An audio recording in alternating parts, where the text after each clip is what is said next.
Welcome to Sharmila's Syntax Squad. Today, let's learn essential grammar for talking in English, the basic English, right? To start with, we have tenses. Understanding tenses helps you convey when an action happens. Simple present for habits and general truths.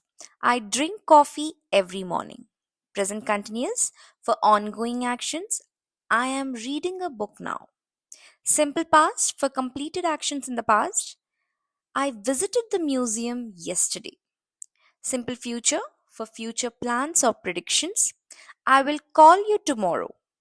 Past continuous or future continuous for actions in progress at a specific time in the past or future. Like she was studying when I called and I'll be traveling this weekend.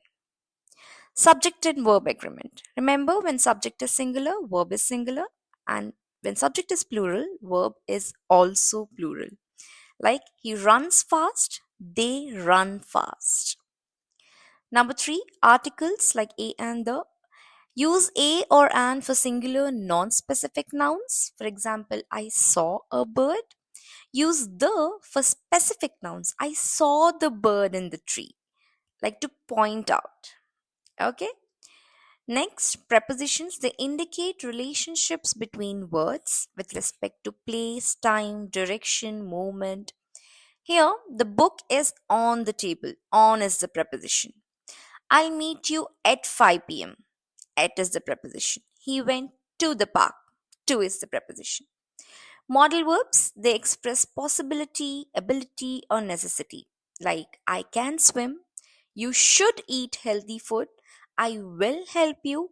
And it may rain today or it might rain today. So, these are the four or five modal verbs which are essential. Pronouns, they replace nouns to avoid repetition. Here, I have mentioned personal pronouns as well as possessive pronouns. Like she is my friend and the bag is mine, which shows the ownership, right? And the personal pronouns shows like I, you, he, she, we, and they. Question formation. Let's learn how to ask questions properly. There are two types of questions. One is yes or no type, and one is the WH questions. Like, do you like pizza? Comes under yes or no type, right? And where are you going? There is an answer to that. Hmm? Next, coming to adjectives and adverbs. So, use adjectives to describe nouns and adverbs to describe verbs. Like the movie was exciting. How was the movie? Exciting. He speaks fluently. How does he speak? Fluently. So, you can use adjectives and adverbs. Conjunctions. So, conjunctions they connect the ideas, like coordinating conjunctions, like I like tea and I like coffee. So, you can connect these two ideas with the conjunction and. Coming to subordinating, I stayed home because it was raining. Connecting word is because. I stayed home because why? It was raining. Common phrases and sentence starters, like you can use to give opinions, I think, or in my opinion. Or if you want any clarification, you can just say, could you repeat that? Or if you don't agree, or if you agree, I agree, or I don't think so. Coming to phrasal verbs, you can use some phrasal verbs like pick up, like I'll pick you up at 5 p.m.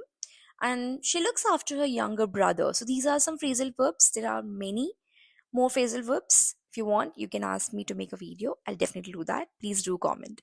Reported speech, direct and indirect. He said, I am tired. He said that he was tired when you report it to the third person, right? Then coming vocabulary with vocabulary with context. Now, knowing grammar is useful, but using the right words in context is equally important, guys. Practice speaking sentences that combine grammar with relevant vocabulary. Now, I'll give you a few tips. So, start simple, use basic sentence structures to build confidence. Practice daily, speak with your friends, record yourself, or join language groups. Focus on fluency over accuracy. Don't stop speaking just to fix grammar, just improve gradually. And listen to English, like watch shows, listen to podcasts, and sometimes mimic native speakers. You can do that, right? So sorry for that, but please do practice it. Without practicing and being consistent, you can't. So thank you so much for watching, and bye bye.